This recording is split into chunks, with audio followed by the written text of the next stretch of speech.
दोस्तों, आप लोगों ने अक्सर देखा होगा कि आप जो चीज 2010 में 5 रुपए का खरीदते थे, वही चीज आपको 2020 में 10 रुपए का मिल रहा है। तो ऐसा क्यों होता है? इसके पीछे एक सिंपल रीजन है, वो है इन्फ्लेशन। और इन्फ्लेशन का आज मैं आपको कुछ इंटरेस्टिंग फैक्ट्स बताने वाला हूँ। नमस्कार दोस्तों, स्वागत है आपका मेरे चैनल में। और चलिए शुरू करते हैं। ओवर द इयर्स जो चीजों का दाम बढ़ता है कुछ फैक्टर्स की वजह से, उसी को हम लोग इन्फ्लेशन कहते हैं। एग्जाम्पल देता हूँ, जो एक आप चॉकलेट खाते थे 2010 में, सोचिए वो 10 रुपए का था, वही चॉकलेट आपको 2020 में 20 रुपए का मिलेगा।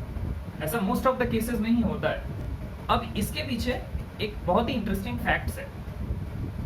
तो पहला जो फैक्ट है, आप लोग एक चीज देखो, जब मनी सप्लाई ज्यादा हो जाती है एक कंट्री में, तो इन्फ्लेशन आना चालू हो जाता है।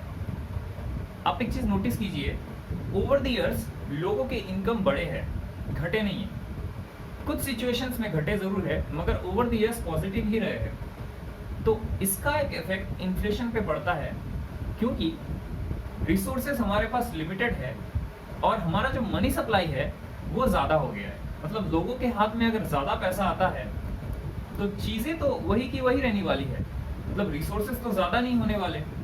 इसीलिए जो इन्फ्लेशन है वो बढ़ जाता है, मतलब चीजों के दाम बढ़ जाते हैं, तो लोग उसको खरीदने में हिचकिचाते हैं। इसीलिए इस रिसोर्सेस को, डिमांड और सप्लाई को कंट्रोल करने के लिए इन्फ्लेशन को बढ़ाया या घटाया जाता है। अब दोस्तों, इधर एक बहुत ही इंटरेस्टिंग फैक्ट है इन्फ्लेशन का, जो है डिमांड पुल इन्फ्लेशन। अब डिमांड पुल से आप क्या समझ सकते हो?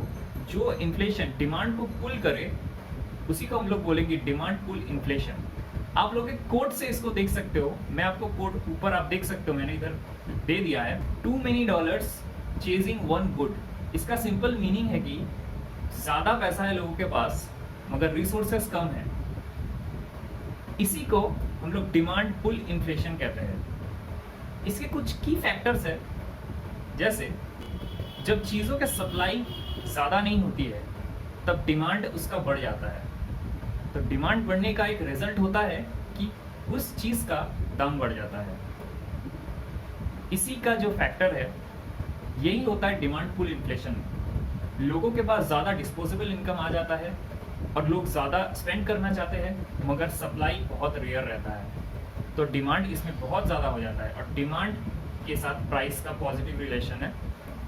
तो डिमांड बढ़ेगा, वैसे ही प्राइस बढ़ जाता है। इसका और एक भी रीज़न है, जब गवर्नमेंट बहुत सारे सब्सिडीज प्रोवाइड करती है, बहुत कुछ प्रोवाइड करती है monetary, in terms of monetary, तो लोगों के पास ज़्यादा डिस्पोजेबल इनकम होने के कारण लोग ज़्यादा स्पेंड करने का उनमें कॉन्फिडेंस आ जाता है। इसीलिए चीज़ों के दाम बढ़ जाते हैं। अब आते हैं हमारे नेक्स्ट पार्ट पर, जो है कॉस्ट पुश इन्फ्लेशन।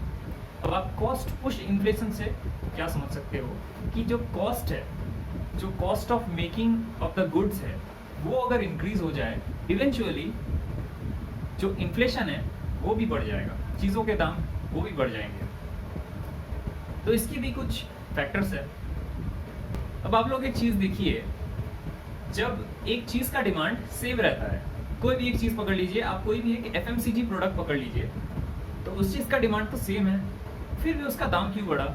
इसके पीछे एक रीज़न है, जैसे पेट्रोल का प्राइसेस बढ़ता है, और ऐसे बहुत सारे फैक्टर्स हैं जो एक प्रोडक्शन करने में काम आते हैं। वो सब कॉस्ट में अगर थोड़ा सा भी चेंजेस आता है, अगर वो कॉस्ट बढ़ जाते हैं, तो उस प्रोडक्ट में भी जो प्रोडक्ट प्राइस है उस पर भी इसका इफेक्ट पड़ने वाला है। तो ये है कॉस्ट पुश इन्फ्लेशन। अब हम लोग देखते हैं कि स्टॉक मार्केट में इन्फ्लेशन का क्या रिजल्ट होता है, इन्फ्लेशन का क्या कॉन्सिक्वेंसेस होता है स्टॉक मार्केट पे।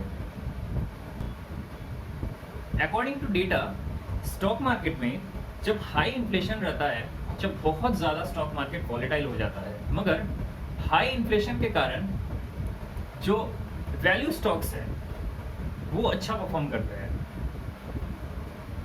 अब वैल्यू स्टॉक्स क्या होता है, ग्रोथ स्टॉक्स क्या होता है, मैंने इसको आगे वाले वीडियो में बताया है आपको, आप उसको जाके चेकआउट कर सकते हो। जो डिविडेंड पेइंग स्टॉक्स होते हैं, वो हाई इन्फ्लेशनरी पीरियड्स में उसका प्राइस घट जाता है। दोस्तों वीडियो अच्छा लगे तो लाइक करना और अपने दोस्तों के साथ शेयर करना और चैनल को ज़रूर सब्सक्राइब करना। Thank you.